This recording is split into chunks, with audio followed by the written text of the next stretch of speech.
Hello बच्चों, चलिए प्रश्न को पढ़ते हैं। कार्बन के दो अकार्बनिक यौगिक के नाम लिखो। तो चलिए बच्चों, देखते हैं मुख्य अवधारणा। मुख्य अवधारणा, देखिए बच्चों, यहाँ पे क्या कहा है। कार्बन के दो अकार्बनिक यौगिक के नाम लिखने हैं। तो बच्चों पहले हम ये तो समझ लें कि अकार्बनिक यौगिक क्या होते हैं, फिर हम कार्बन के दो अकार्बनिक यौगिक को समझेंगे। तो बच्चों, ऐसा यौगिक जिसमें ऐसा यौगिक जिसमें एक भी एक भी सी एच बंध उपस्थित न हो।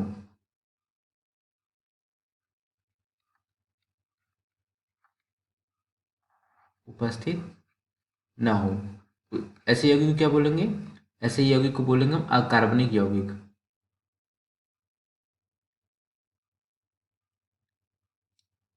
अब बच्चों क्या करें, यहाँ पे कार्बन के दो अकार्बनिक यौगिक के नाम लिखिए। चलिए बच्चों, पहला यौगिक है हमारा कैल्शियम कार्बोनेट।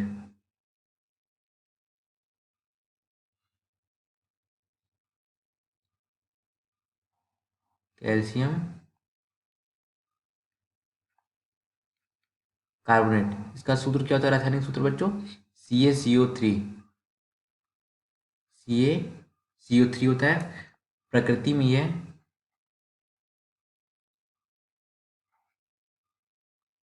प्रकृति में यह चूना पत्थर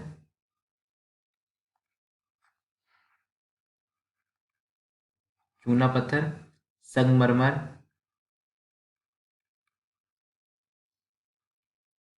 संगमरमर डोलोमाइट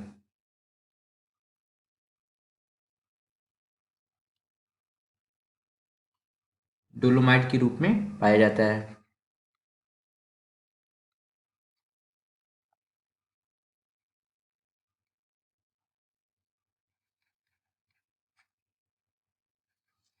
बच्चों, ये सफेद रंग का चूर्ण होता है, कैसा होता है ये? सफेद चूर्ण होता है। सफेद चूर्ण।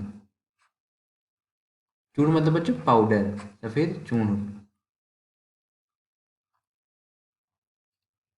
यह जल में अल्प विलेय होता है, कैसा होता है ये? जल ये जल में अल्प विलेय होता है।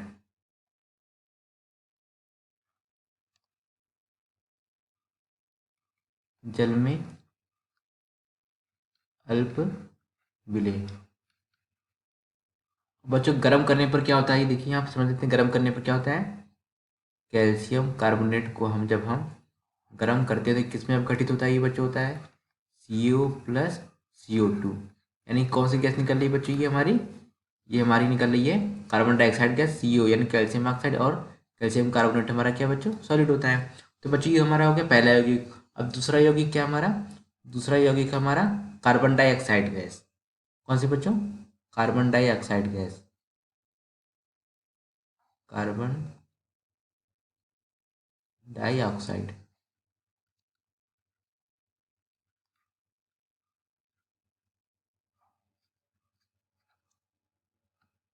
देखिए बच्चों, इसका अणु सूत्र क्या होता है, रासायनिक सूत्र क्या होता है? इसका रासायनिक सूत्र होता है CO2। इसकी संरचना कैसे होती है बच्चों? कार्बन के संयोजी कोष में कितने इलेक्ट्रॉन होते हैं? 4 इलेक्ट्रॉन होते हैं। तो बच्चों ये देखिए, ये हमारी क्या हो गई? ये इसकी संरचना हो गई। अब होता क्या है बच्चों? यह रंगहीन होता है। कैसा होता है ये? रंगहीन, गंधहीन और स्वाद में खट्टी। रंगहीन,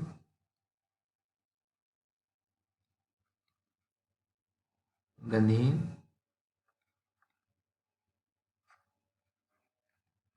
स्वाद में खट्टी। बच्चों, इसकी प्रकृति कैसी होती है? इसकी प्रकृति होती है अम्लीय। कैसी प्रकृति होती है? अम्लीय प्रकृति होती है। बट अगर बच्चों ये क्या होता है, पानी में घुलनशील होता है, मतलब कि जल में क्या होता है ये? जल में घुलनशील। जल में घुलनशील होता है। अगर हम क्या करें बच्चों, ताप बढ़ा देंगे तो क्या घुलनशीलता कम हो जाएगी। ताप बढ़ाने से पानी में इसकी जो घुलनशीलता होगी वो क्या हो जाएगी, कम हो जाएगी।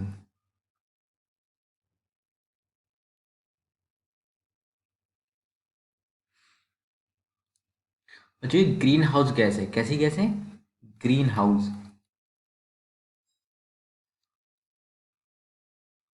ग्रीन हाउस गैस है, इसका मतलब क्या हुआ, ग्रीन हाउस गैस का मतलब हो गया बच्चों कि जो हमारी जो वातावरण में जो CO2 होती है ना, ये कार्बन डाइऑक्साइड जो गैस होती है क्या करती है, सूरज की जो रोशनी होती है, तो सूरज की रोशनी नहीं बच्चों, ये हमारा क्या है, सूरज है। तो ये जो सूरज है हमारा, ये क्या होता है, ये जो सूरज है हमारा, तो ये सूरज क्या करता है, कार्बन डाइऑक्साइड जो सूरज की जो किरणें निकलती हैं, वो क्या करती है, सूरज की किरणें कार्बन डाइऑक्साइड गैस को रोक लेती है। कार्बन डाइऑक्साइड को गैस को क्या करती है, इसको रोक लेती है। इसी रोकने से क्या होता है बच्चों, जो वातावरण में जब ये सूरज क्या किया, ये सूक्ष्म गर्मी को रोक लेता है, कार्बन डाइऑक्साइड गैस को रोक लेता है, तो वातावरण में गर्म रहता है, मतलब कि वातावरण हमारा अधिक ठंडा नहीं हो पाता है। वातावरण हमारा अधिक ठंडा नहीं हो पाता,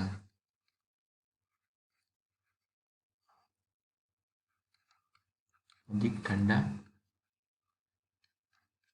नहीं हो पाता।